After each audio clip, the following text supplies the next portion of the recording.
ایک تو حکومت نے مان لیا کہ بانی تحریک انصاف کی طبیعت ٹھیک نہیں ہے، ایمرجنسی ہے۔ دوسرا، خود وہ کہتے ہیں جب انجیکشن لگنا ہو، کیا دن کے وقت میں انجیکشن نہیں لگتا؟ دن کی دھوپ میں یا دن میں جو تبش ہوتی ہے یا دن کی روشنی جو ہوتی ہے، کیا اس انجیکشن کی کوئی قسم ہے، افادیت ہے کہ اس وقت نہیں لگنا؟ اور انجیکشن بھی رات 12 بجے کے بعد ہی کیوں لگتا ہے؟ ایک دفعہ نہیں، 2 دفعہ نہیں، 3 دفعہ ایسا ہو گیا نا۔ اچھا، رات کو ہی اگر مان لیں، چلیں پھر یہ بھی مان لیں ان کی حالت خراب ہو گئی، مان لیں ان کی بقول رات میں حالت خراب ہوئی، تو رات میں جب حالت خراب ان کی بھی ہو گئی، رات میں حالت خراب بشرا بی بی کی بھی ہو گئی، تو کیا قانون یہ کہتا نہیں کہ ان کی فیملی کو اطلاع کریں، ان کے معالجین کو اطلاع کریں؟ ایک چیز بڑی کلیئر ہے، جب بڑے میاں صاحب کو یہ سارا کچھ تھا تو کیا ذاتی معالجین نہیں تھے ان کے؟ کیا ڈاکٹر عدنان ساتھ ساتھ نہیں رہتے تھے؟ کیا ڈاکٹر عدنان اور ان کی فیملی کو مکمل سہولتیں نہیں تھیں؟ تو پھر کیوں نہیں؟ عمران خان نے کوئی جرم کیا ہوگا، مان لیں یہ جو کہہ رہے ہیں، اس کی سزا عدالت نے دینی ہے، لیکن انسان تو ایک ہے نا، اس کے انسانی حقوق تو ہیں نا، تو آپ وہ کیوں نہیں دیتے ان کو؟ طارق فضل چودھری صاحب کے آج کے جواب نے حکومت کو چٹ دینے کی بجائے نا پھنسا دیا، کئی سوالات کھڑے کر دیے ہیں۔ مجھے نہیں سمجھ آتی کہ حکومتی ذمہ داران جواب دینے سے پہلے سوچتے کیوں نہیں؟ حکومتی ذمہ داران جو ہے اس جواب سے پہلے آگے کیوں نہیں سوچتے کہ وہ جو جواب دے رہے ہیں اس کے بعد کیا بنے گا؟ اور ایک جواب جو آج دیتے ہیں، 4 دن پہلے انہی طارق فضل چودھری صاحب نے کیا کہا تھا، اگر ہم وہ بھی نکال کے چلا دیں، اس سے پہلے انہوں نے کیا کہا تھا اگر ہم وہ بھی نکال کے چلا دیں، پھر بانی تحریک انصاف کی ملاقات کے حوالے سے جو انہوں نے وعدہ کیا تھا کہ فلاں دن ملاقات ہو جائے گی، وہ بھی چلا سکتے ہیں۔ بات یہ ہے کہ حکومتی ذمہ داران کو شاید اس بات کا علم ہے کہ ہم نے جو کہہ دیا وہی قانون ہے، ہم نے جو کہہ دیا اس پہ ہمیں کسی نے نہیں پوچھنا، تو ایسا تو نہیں ہو سکتا نا۔ بولے گا تو صحیح ہر وہ شخص جس کی منہ میں زبان ہے، جسے حقیقت کا علم ہے، اسے بولنا پڑے گا۔ تو آج کے اگر بانی تحریک انصاف ٹھیک ہیں تو پھر 3 دفعہ ایمرجنسی کیا ہو گئی؟ قوم کو آگاہ کرنا چاہیے، ان کی رپورٹس جو ہے وہ قوم کے سامنے رکھنی چاہیے۔ آخر وہ سابق وزیر اعظم تھے نا، ایک بڑی سیاسی جماعت کے وہ سربراہ ہے نا، رکھنا چاہیے۔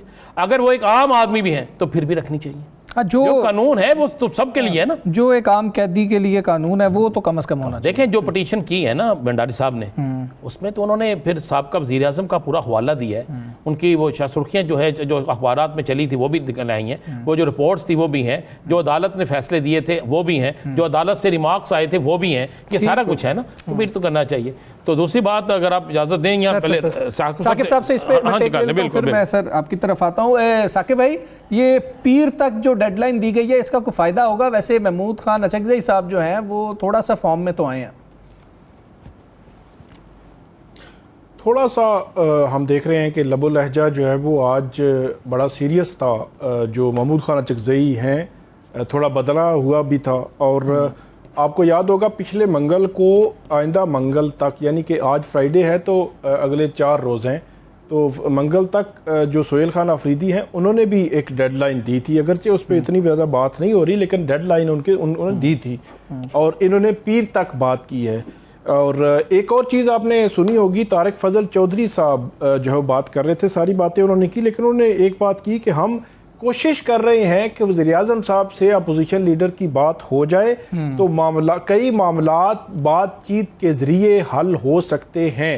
میرا یہ خیال ہے کہ جس طرح جو تحریک تحفظ آئین پاکستان کی جانب سے یہ بات آئی تھی اور ابھی بھی موجود ہے کہ رانا ثناءاللہ صاحب کا گھر جو ہے وہ نیوٹرل مقام، جب انہوں نے کہا تھا کہ پرائم منسٹر سے اپوزیشن لیڈر نیوٹرل مقام پر ملنا، جب وہ ایگری ہیں ملنے کے لیے، تو یہ ممکن ہے۔ اور رانا ثناءاللہ صاحب کہہ رہے تھے کہ اگر آپ نیوٹرل بات کرتے ہیں تو میں تو مسلم لیگ نون کا ہوں، آپ اسپیکر کا آفس جو ہے وہ نیوٹرل ہوتا ہے، وہاں پہ بھی جو ہے بات چیت ہو سکتی ہے۔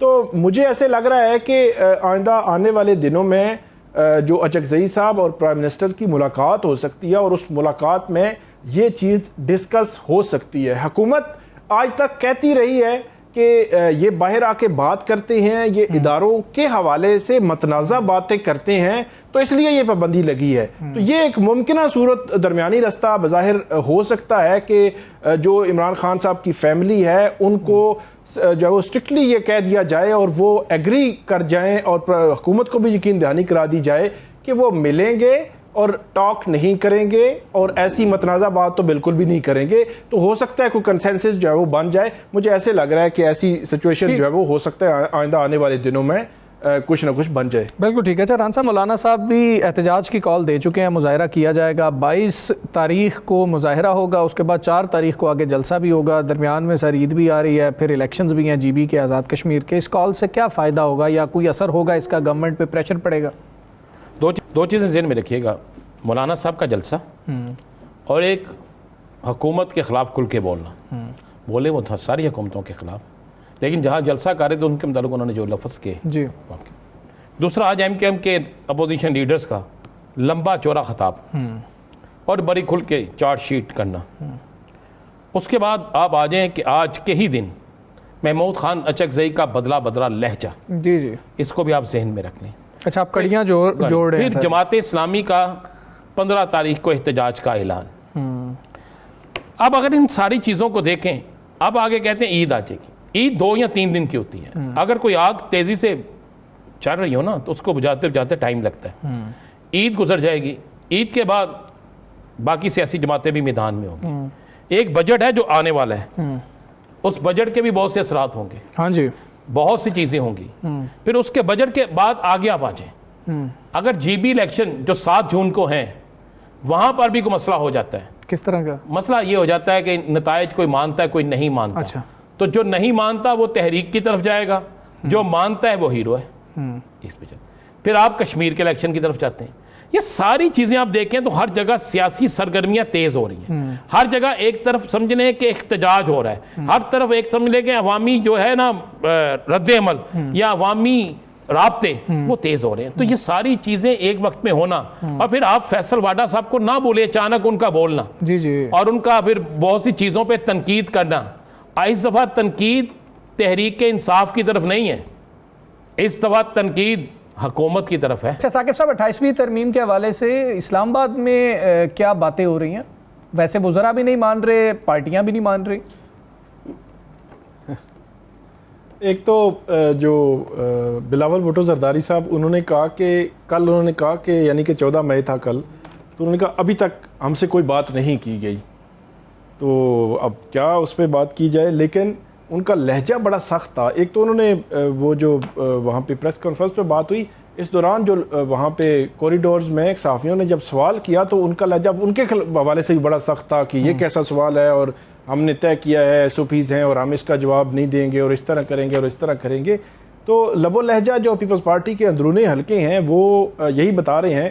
وہ سخت بھی ہے، بلکہ وہ چند صاحب نے کہا نا کہ وہ جیسے ہی کوئی ترمیم آتی ہے تو نیب بھی جو ہے متحرک ہو جاتا ہے. تو گلے شکوے جو ہے وہ ان دبی باتیں وہ ہو رہی ہیں. اچھا، اب مسلم لیگ نون کے جو رہنما ہیں وہ بھی پبلکلی یہ نہیں مان رہے کہ کوئی مسودہ آ گیا ہے. بیرسٹر عقیل صاحب کو میں سن رہا تھا تو وہ کہہ رہے تھے باضابطہ طور پر ابھی کوئی چیز جو ہے وہ نہیں ہے. پیپلز پارٹی بھی کہہ رہی ہے، ایم کیو ایم بھی کہہ رہی ہے جی ابھی تک تو ہمیں کوئی چیز جو ہے وہ نہیں بتائی گئی. اب اگر فرض کریں کہ اگلے 10-12 دنوں میں بھی کوئی چیز آ جاتی ہے جو ابھی تک ڈسکس نہیں ہوئی تو اس کو ہم ڈسکشن تو نہیں کہیں گے، مشاورت بھی نہیں کہیں گے، اور بڑے پیمانے پر ہوتا ہے کہ جب اس چیزوں کو ڈسکس کرنا یا اس پہ سب سے پروپوزل لینا، تجاویز لینا، وہ بھی نہیں کہیں گے. لیکن حکومت نے ایک ٹرینڈ بنا دیا ہے، 26ویں ہے، 27ویں ہے، 28ویں بھی آ جائے گی، اور حکومت کہتی ہے اب 27 کے بعد 28 آتا ہے اور 28 کے بعد 29 آتا ہے اور 29 کے بعد 30 آتا ہے.